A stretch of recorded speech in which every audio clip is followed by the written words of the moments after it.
Hello everyone, welcome to my YouTube channel. আমি শ্রাবণী। তো বন্ধুরা, তোমরা সবাই কেমন আছো? আশা করছি সবাই খুব ভালো আছে। তো আমিও খুব ভালো আছি। সকালবেলায় ভাবি দেখো আমাদের টাটকা গাছের পুঁই শাক কেটে দিয়েছিল। আজকে পুঁই শাকের তরকারি রান্না হবে সেই জন্য। আর শাকগুলো এত ভালো খেতে ছিল কি বলবো, একদম সতেজ আর টাটকা ছিল বলে। আর গাছের জিনিস কিন্তু আলাদাই স্বাদ থাকে। তারপর দেখো সকালবেলায় মাছ কাকু এদিকে চলে আসলো। তো দেখো এখন মাছ নিয়ে এসেছিল জ্যান্ত পোনা আর বরফের পোনা। তো এখান থেকে দেখো এই জ্যান্ত পোনা মাছটা নেওয়া হয়েছিল, আর অল্প করে কাটো পোনা মাছও তার সঙ্গে নেওয়া হয়েছিল। তো দেখো সকালবেলা এই যে ওই মাছটা দেখছো কি বড় মাছ, তো এই মাছটাই এখন কেটে সেখান থেকেই এখন কেটে দেবে। রান্না আমার হয়ে গেছে। রান্না করেছিলাম ফুলকপি দিয়ে আলু দিয়ে মাছের ঝোল, আর আমার প্রিয় শাক পুঁই শাক। এটাই রান্না হয়েছিল। তারপর দেখো ছেলের টিফিন রেডি করে নিচ্ছিলাম স্কুলে নিয়ে যাওয়ার জন্য। এই লেবুটা ছেলের কাছে টিফিনে দেবো। আর আমার ছেলে কিন্তু লেবু খেতে খুব ভালোবাসে। যেমন মৌসুমি লেবুও যেমন খেতে ভালোবাসে, কমলা লেবুও ঠিক তেমনই কিন্তু খেতে ভালোবাসে। তো দেখো এখন কিন্তু ভালো করে ছোট ছোট করে কেটে দেবো।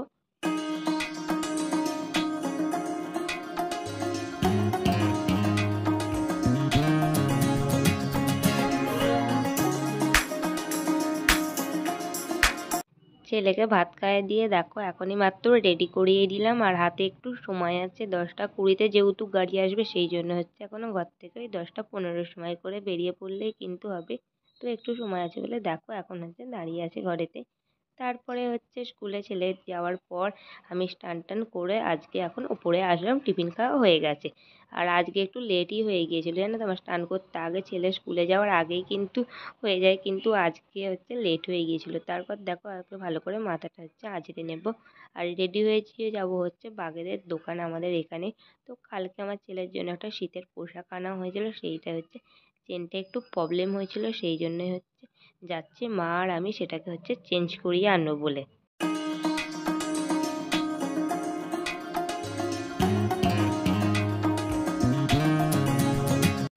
বাড়িতে এখন চলে এসেছি। আর দেখো বাপি সকালে এই তালের আটি কেটে রেখেছিল। তো এখন দেখো ঘরে এসে এখন মা আর আমি বসে খেয়ে নিচ্ছিলাম।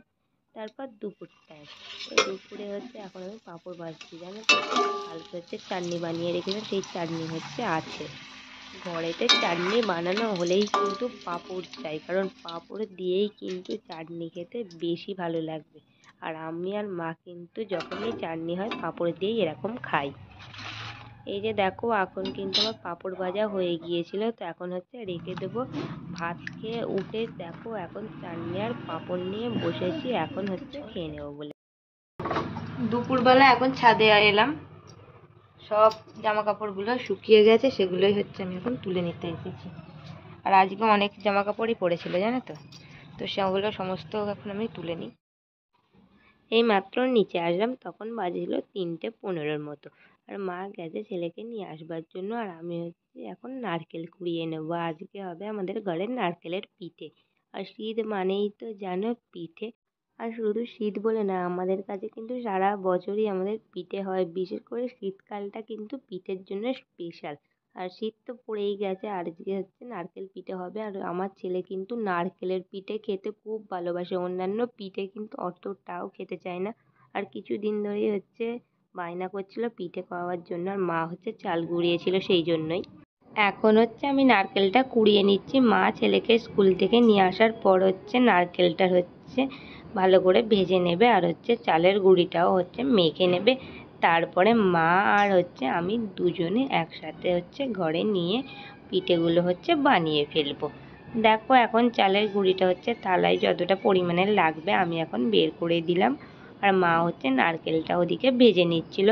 আর তারপরে সেই কড়াইতে দেখো এখন গরম জল বসিয়ে দিয়ে, এইটা যেহেতু হাতে গোড়ানো গুঁড়ি সেই জন্য কিন্তু কড়াইতে গরম জল করে তাতেই মা ভালো করে চালের গুঁড়িটা দিয়ে একটু নাড়াচাড়া করে এখন দেখো একটা থালায় নামিয়ে নিল। তো এবারে ভালো করে মেখে নেবে। তো মেখে নেবার পর যে ডোটা তৈরি হবে সেখান থেকেই অল্প অল্প পরিমাণে যেরকমভাবে পিঠে বানায় সেরকম বানিয়ে ফেলবো। এখন দেখো ঘরে কিন্তু নিয়ে চলে আসলাম। এখন টিভি চালিয়ে দিলাম, টিভি দেখতে দেখতে মা আর আমি দুজনে পিঠেটা বানিয়ে ফেলি। পিঠেটা হচ্ছে মোটামুটি আমি পারি ভালোভাবেই বানাতে। বিয়ের আগেও কিন্তু আমাদের বাড়িতে যখন পিঠে হতো মা আর আমি কিন্তু এভাবেই একসাথে বসে কিন্তু পিঠেটা হচ্ছে বানিয়ে নিতাম।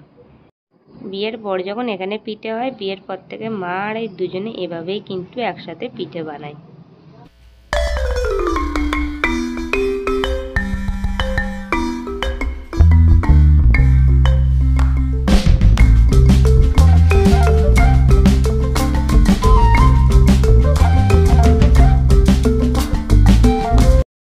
পিঠে দেখো আমাদের এখন বানানো হয়ে গেছে, আর এখানে এক থালা হচ্ছে এখন পিঠে হয়ে গেছে। এটা মা রান্নাঘরে গিয়ে এখন সিদ্ধ চাপিয়ে দেবে। তারপরে ছেলেকে পড়াতে নিয়ে গিয়েছিলাম, দেখো পড়ায় উঠে আসলাম তো মা পিঠেটা দেখো বানিয়ে ফেললো। তো এখন নিয়ে এসেছিলো, তো টিফিনেও অল্প খাওয়া হয়েছিল, আবার রাতেও হচ্ছে খাওয়া হয়েছিল। তারপরে আমি দেখো রান্নাঘরে এখন চলে এসেছি রুটি বানানোর জন্য। আমার বর পিঠে খায় না, সেই জন্য হচ্ছে ওকে আলাদা করে রুটি বানিয়ে দিচ্ছিলাম। আর কম যেহেতু রুটি, সেই জন্য হচ্ছে আমি একাই দেখো এখন গ্যাসে করে নিচ্ছিলাম, আর মা ঘরেতে মুড়ি তুলে নিচ্ছিল। আর রুটিটা বানানো হয়ে গেলে হচ্ছে চিকেন আছে ফ্রিজে, তো সেই চিকেনটাই হচ্ছে গরম করে দেবো, আর আমার বর সেটা দিয়েই হচ্ছে খেয়ে নেবে।